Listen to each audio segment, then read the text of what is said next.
ডান। ওকে। আচ্ছা, ধন্যবাদ প্রিয় বন্ধুরা। আমি আসলে আজকে খুব অপ্রত্যাশিতভাবেই আমাদের মাঝখানে আমাদের ইব্রাহিম ভাইকে পেয়েছি। ইব্রাহিম ভাই অত্যন্ত ভালো মানুষ। আমার পূর্ব পরিচিত। উনি নুহাস চলচ্চিত্রের পরিচালক। উনি আমাদের হুমায়ূন আহমেদ স্যারের সাথে অনেক কাজ করছে, অনেক অভিনয় করছে, অনেক প্রডিউস করছে। তো উনি আমার অফিসে আসছে আজকে। আমি অত্যন্ত আনন্দিত, অভিভূত। তো ওনার অনুপ্রেরণায় আপনারা জানেন যে আমি একটু আসলে কবিতা লেখালেখি করি। আগে লিখতাম, মাঝখানে বন্ধ ছিল। আবার এখন কিছুটা মনের অজান্তে বা মনের ভালো লাগার কারণে লিখি। তো সেই একটা কবিতার অংশ আমি ওনার অনুপ্রেরণায় আজকে আসলে নিজেই আবৃত্তি করতে চাচ্ছি। তো আমি ইব্রাহিম ভাই আহ, ইব্রাহিম ভাই চেহারাটা একটু দেখি আগে। ইব্রাহিম ভাই চেহারাটা একটু দেখি, তারপরে আমরা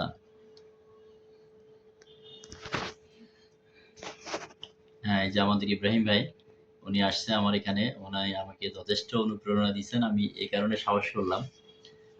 আমি একটা আসলে নতুন একটা কবিতা লিখছি। এটা একটি গদ্য কাব্য হবে আসলে। এটার নাম আমি দিচ্ছি শেষ চিঠি। এটা একটা ধারাবাহিক ১০টা-১২টা পর্ব পর্যন্ত যেতে পারে। তো আমি এটা লিখতে চাচ্ছি। এটি আসলে এমন একটা রচনা হবে যেখানে প্রেম কেবল একজন মানুষের প্রতি থাকবে না। প্রেম থাকবে সময়ের প্রতি, নীরবতার প্রতি, স্মৃতির প্রতি, অপেক্ষার প্রতি এবং শেষ পর্যন্ত মানুষের মহত্বের প্রতি। এই বিষয়গুলো নিয়ে আমি একটু ধারাবাহিক কবিতা লিখব। এটার নাম হবে শেষ চিঠি। শেষ চিঠির ১ম অধ্যায়ের একটি খণ্ডিত অংশ আপনাদের সামনে উপস্থাপন করার চেষ্টা করব। শেষ চিঠি। চিঠিরও মৃত্যু হয়। প্রিয়, আজ তোমার নামে শেষবারের মতো কলম ধরেছি। শেষবার এই শব্দটি লিখতে গিয়েও আমার হাত কেঁপে উঠল। কারণ আমি জানি কিছু সমাপ্তি ভাষায় লেখা যায়, কিন্তু হৃদয় কখনো তা মেনে নেয় না। অনেকদিন ধরে ভাবছিলাম তোমাকে আর কিছু লিখব না। যে কথাগুলো এতদিন বলিনি সেগুলো আর বলা হবে না। নীরবতাকেই শেষ আশ্রয় করে নেব। কিন্তু মানুষের হৃদয় বড় অদ্ভুত।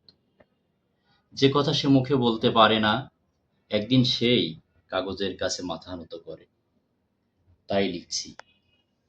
তোমাকে ফেরানোর জন্য নয়, তোমার করুণা চাওয়ার জন্যও নয়। আমি লিখছি কারণ আমার ভেতর একটি দীর্ঘ ঋতু শেষ হয়ে যাচ্ছে, যার ঝরা পাতার শব্দগুলো কেবল আমিই শুনতে পাচ্ছি।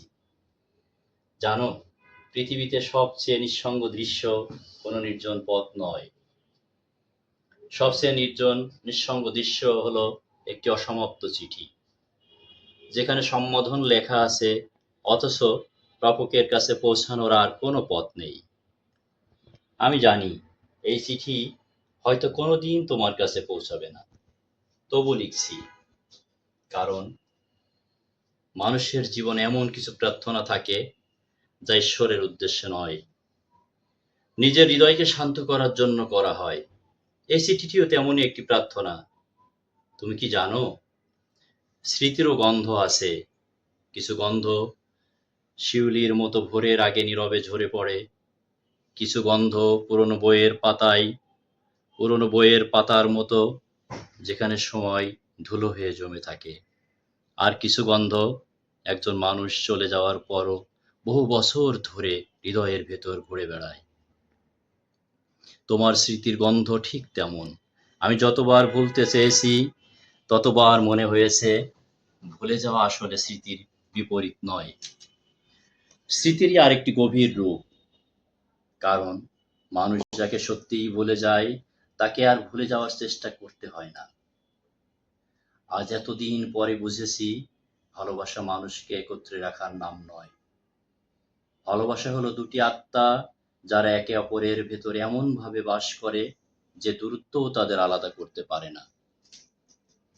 তাই তোমার অনুপস্থিতিতেও আমি কখনো শূন্যতা বলিনি। আমি তাকে বলেছি নীরব উপস্থিতি। হয়তো আজকের পর আর কোনো চিঠি লেখা হবে না, কিন্তু যদি কখনো গভীর রাতের সমস্ত শব্দ নিভে যাওয়ার পরে হঠাৎ মনে হয় কেউ একজন তোমার নাম ধীরে ধীরে একটি প্রার্থনা পড়ছে, তবে জেনে নিও পৃথিবীর কোথাও নয়, একটি হৃদয় এখনো তোমাকে তার শেষ আলো দিয়ে বাঁচিয়ে রেখেছে। মানুষ চলে যায়, গল্প শেষ হয় না। গল্প শেষ হয় সেদিন, যেদিন তার জন্য আর কোনো প্রার্থনা অবশিষ্ট থাকে না। আমি এখনো তোমার জন্য প্রার্থনা করি, তাই আমাদের গল্পের সমাপ্তি আজও লেখা হয়নি। ধন্যবাদ সবাইকে।